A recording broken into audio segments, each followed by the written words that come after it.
തേടൈ തേടൈ ഒരു മൂന്നാം കണ്ണോ അങ്ങനെ ഒരു കണ്ണെന്നുള്ളൊരു കൺസെപ്റ്റിൽ വരുന്നില്ല. അത് ഇപ്പോൾ തേടൈ ക്ലാസ്സിലേക്ക് വരുമ്പോൾ, തേടൈയുമായിട്ട് ബന്ധപ്പെട്ട ഒരു ക്ലാസ്സിലേക്ക് വരുമ്പോൾ സാധാരണഗതിയിൽ ആൾക്കാർ ഒത്തിരി അതീന്ദ്രിയ ശാസ്ത്രങ്ങൾ അല്ലെങ്കിൽ ഇന്ദ്രിയാതീതമായ പല സബ്ജക്റ്റുകളും സയൻസ് പരമായ സബ്ജക്റ്റുകളും മറ്റു പല ഇങ്ങനെയുള്ള നിഗൂഢമായ സയൻസുകളൊക്കെ പഠിച്ചിട്ടായിരിക്കും പലരും വരുന്നത്. ഇപ്പോൾ സാധാരണഗതിയിൽ യോഗയിൽ കൂടി പോവുകയാണെങ്കിൽ അഷ്ടാംഗ യോഗ, ഹഠയോഗ, കർമ്മയോഗ, ക്രിയായോഗ, കുണ്ടലിനി യോഗ, സഹജയോഗ, സ്വരയോഗ, രാജയോഗ, ഇങ്ങനെ യോഗയിലൂടെ പോവും. അത് കഴിഞ്ഞ് പിന്നെ pranic healing, reiki, hypnotism, street hypnotism, rapid induction, clinical hypnosis, HRT, hydrotherapy, ഇങ്ങനെ ഹിപ്നോസിസിൻ്റെ പലതരങ്ങളുള്ള പല ഇൻഡക്ഷൻസ്. അത് ക്ലിനിക്കലായിട്ട് ഉപയോഗിക്കാം, അല്ലാത്ത രീതിയിൽ ഉപയോഗിക്കാം, സ്ട്രീറ്റ് ഹിപ്നോട്ടിസായിട്ട് ഉപയോഗിക്കാം, ഒരു കാഴ്ചയ്ക്ക് വേണ്ടി ഉപയോഗിക്കാം, മാനസിക അസുഖങ്ങൾക്ക് വേണ്ടി ഉപയോഗിക്കാം. ഈ രീതിയിലുള്ള ഹിപ്നോസിസ് സിസ്റ്റം, അതുപോലെ HRT, hydrotherapy, NLP, mentalism, mind power, മാജിക്കുകൾ, പിന്നെ പ്ലാറ്റിനം എനർജി വേവ്സിൽ Shambhala energy, Mahatma energy, healing സെക്ഷനിലേക്ക് വരുമ്പോൾ angel healing, crystal healing, brain wave, isochronic tones, binaural beats, പിന്നെ അക്യുപ്രഷർ, ഒരു തെറാപ്പി, അതായത് ഓൾട്ടർനേറ്റീവ് തെറാപ്പിയിലേക്ക് വരുമ്പോൾ അക്യുപഞ്ചർ, വൺ ടച്ച് തെറാപ്പി, അത് with needle, without needle, single needle, അതുപോലെ മാർഷൽ ആർട്സിൻ്റെ ഇതിലേക്ക് വരുമ്പോൾ നോക്കുമർമ്മം, ചൂണ്ടുമർമ്മം, karate, kalari, kung fu, tai chi, judo, പിന്നെ എനർജി മാർഷൽ ആർട്സ് എന്ന് പറഞ്ഞാൽ ചൈനീസ്, കൊറിയൻ, ജപ്പാൻ ആ ഒരു സ്റ്റൈലിലേക്കും ഈ എനർജി വേൾഡിലുള്ള ഒരു മാർഷൽ ആർട്സ് ഉണ്ട്. മാർഷൽ ആർട്സിൻ്റെ ഒരു ഉന്നതമായ തലം ഇതുവരെ റിവീൽ ചെയ്യാതെ ഷാവോലിൻ ടെമ്പിളിലൊക്കെ വളരെ റയറായിട്ട് നിലനിൽക്കുന്ന, വളരെ റയർ എന്ന് പറഞ്ഞാൽ ഉണ്ടോ എന്ന് വരെ ആ ഒരു ചോദ്യചിഹ്നമായിത്തീരും.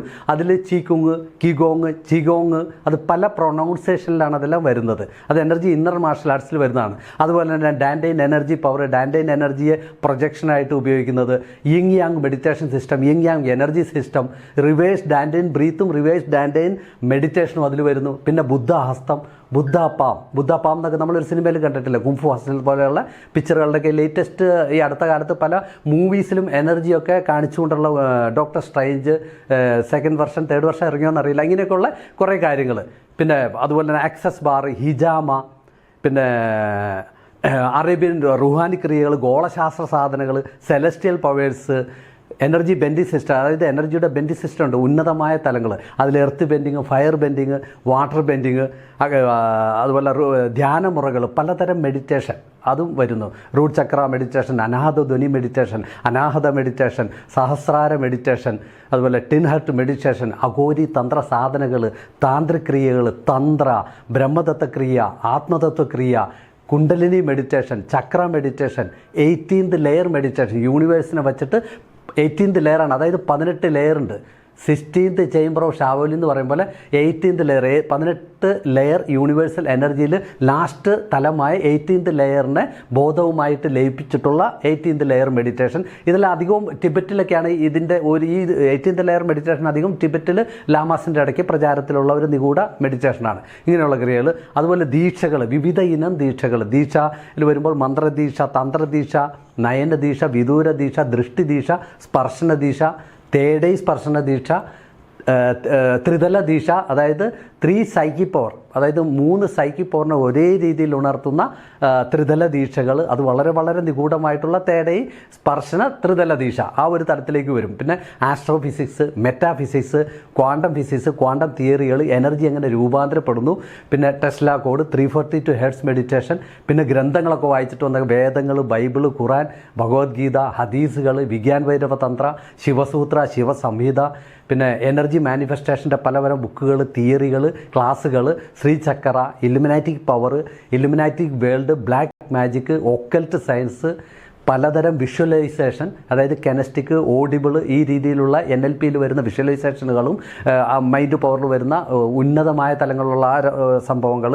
പിന്നെ പലതരം ആചാര അനുഷ്ഠാനങ്ങൾ, ജപങ്ങൾ, ഹോമങ്ങൾ, മന്ത്രങ്ങൾ, പല നേർച്ചകൾ, റാത്തീബ്, പലവിധ മതങ്ങളുടേതായ രീതിയിലുള്ളത്, പിന്നെ താഴ്ന്ന തരത്തിലുള്ള ആചാരങ്ങൾ, അതുപോലെ സിംഗിങ് ബൗള്, ഫയർബോൾ ക്രിയേഷൻസ്, വിഭാസന, പിന്നെ സ്റ്റാറിനെ വെച്ചിട്ടുള്ള പ്രത്യേകതരം സ്റ്റാർ മെഡിറ്റേഷനുകൾ, ഓസ ബോർഡ്, ചി എനർജി പ്രൊജക്ഷൻ, ചി എനർജിയെ കൈകളിൽ നിന്നും വിരലുകളിൽ നിന്നും മൈൻഡിൽ നിന്നുമൊക്കെ പ്രൊജക്റ്റ് ചെയ്യുന്ന ഈ രീതിയിൽ നിരവധി സയൻസ് പഠിച്ചിട്ടായിരിക്കും ഈ ക്ലാസ്സിലേക്ക് വരുന്നത്. അപ്പോൾ ഇവിടെ വരുമ്പോൾ ഇതിലൊക്കെ ഉള്ള പ്രത്യേകത എന്താ? ഒരു ഡയറക്റ്റ് ഇടപെടലില്ല എനർജിയിലേക്ക്. ഇതൊക്കെ ടെക്നിക്കിൻ്റെ ത്രൂ ആണ് എല്ലാം ഇടപെട്ടുകൊണ്ടിരിക്കുന്നത്. അപ്പോൾ അത് ഒത്തിരി സമയം എടുക്കും, ഒത്തിരി കാലം എടുക്കും. അതിന് ഗ്യാരണ്ടി ഒന്നും നമുക്ക് പറയാനും പറ്റില്ല. കാരണം നമ്മുടെ ഏകാഗ്രതയിൽ അധിഷ്ഠിതമാണ്. ഇവിടെ യൂണിവേഴ്സും നമ്മളും എനർജി വേൾഡും ഈ 3 പേരാണ് കളിക്കളത്തിലുള്ളത്. അപ്പോൾ ഇതൊരു ഡയറക്റ്റ്, അതായത് ഒരു തോട്ട്സ് അല്ലെങ്കിൽ ഒരു സങ്കല്പം, ജസ്റ്റ് ഒരു വചനം, അതായത് വാക്ക് എനർജിയാണ്, എല്ലാവർക്കും അറിയാം. വാക്കുകൾ പോയാൽ അത് എന്തോ പുറത്തേക്ക് ഒരു വാക്ക് ഒരാളുടെ പോകുന്നുണ്ടെങ്കിൽ അതിനൊരു കാരിയർ വേവ്സ് ആവശ്യമാണ് ആ വാക്ക് ഇന്ന സ്ഥലം വരെ എത്തുന്നതിന്. അപ്പോൾ അത് എനർജിയാണ്. ആ എനർജി വഹിച്ചുകൊണ്ട് പോകുന്നു, അത് ഗുണങ്ങളോടുകൂടി പോകുന്നു. അപ്പോൾ ഇങ്ങനെയുള്ള നേരിട്ടുള്ള ഒരു ഇടപെടൽ, ഒരു സങ്കല്പം, ഒരു ചിന്ത, ഒരു പറച്ചിൽ കൺമുന്നിൽ രൂപീകരിക്കപ്പെടുന്ന ക്വാണ്ടം തിയറിയുടെ ഉന്നതമായ തലങ്ങൾ. അപ്പോൾ അതൊരു ക്ലാസിക് ഫിസിക്സിലോ ഒരു സാധാരണ ഫിസിക്സിൽ വരുന്ന ഒരു സബ്ജക്റ്റ് അല്ല. സാധാരണ ഫിസിക്സ് ഇപ്പോൾ റിസർച്ച് നടന്നുകൊണ്ടിരിക്കുകയാണ്. ഇതിൻ്റെ അപ്പുറത്തേക്ക് ഉള്ള സംഭവങ്ങളാണ് ക്വാണ്ടം തിയറി, മെറ്റാഫിസിക്സ് ഒക്കെ വരുന്നത്. അതായത് രൂപീകരണം. അപ്പോൾ മനുഷ്യനെ സംബന്ധിച്ചിടത്തോളം ഡയറക്റ്റ് ഒരു ഇടപെടലാണ് ഇത് നടക്കുന്നത്. അതുകൊണ്ട് ഇത് എല്ലാത്തിൻ്റെയും ഒരു കിങ് എന്ന് വേണമെങ്കിൽ പറയാം, ഒരു തലതൊട്ടപ്പൻ എന്നൊക്കെ വേണമെങ്കിൽ എല്ലാ ശാസ്ത്രങ്ങളും. ഇപ്പോൾ ഞാൻ കുറേ സയൻസുകൾ പറഞ്ഞല്ലോ, നിരവധി പഠിക്കുന്നത് നല്ലതാണ്. അപ്പോൾ അതിൻ്റെയൊക്കെ ഒരു ആയിട്ടൊരു കിങ് പരിവേഷം ചാർത്തുന്ന ഒരു തലമാണ്. കാരണം ഇതിലെന്താണ്, ഇതിൽ ഡയറക്റ്റ് ബോധതലമാണ് ഇവിടെ വർത്തിക്കുന്നത്. ബോധം, എനർജി വേൾഡ്, യൂണിവേഴ്സ്, തരംഗങ്ങൾ, ഇങ്ങനെയുള്ളൊരു ലോകമാണ് ഈ തേർഡ് എന്ന് പറഞ്ഞാൽ. അപ്പോൾ അത് യൂണിവേഴ്സൽ കോൺഷ്യസ്നസ് എന്നുള്ള കൺസെപ്റ്റിലാണ് ഇത് വരുന്നത്. അതായത് അവസ്ഥാവിശേഷങ്ങൾ, ഒരു മനുഷ്യൻ്റെ ബോധത്തിൻ്റെ അവസ്ഥാവിശേഷത്തിൽ നിന്നുകൊണ്ടാണ് അതെല്ലാം നടപ്പാക്കുകയാണ് ശരിക്ക്. അപ്പോൾ അവിടെ നാച്ചുറലി ആയിട്ട് ഒരു അപേക്ഷ വരുന്നില്ല. മറ്റതിലൊക്കെ ഒരു അപേക്ഷ വരും, എനിക്ക് തരൂ അല്ലെങ്കിൽ ഇങ്ങനെ നടത്തി തരും, ആ ഒരു രീതിയിൽ. ഇതല്ല, ഇത് ഇന്നത് നടക്കുന്നു, ഇന്ന പ്രോസസ്സ് നടക്കുന്നു, ഊർജ്ജം പോകുന്നു, അതാകുന്നു. ആ ഒരു രീതിയിലാണ് ഈ കൺസെപ്റ്റിൽ വരുന്നത്. അതായത് ഒരു നടപ്പാക്കൽ, ഒരു പരിപാടി. അപ്പോൾ അതൊരു ഉന്നത തലമാണ്.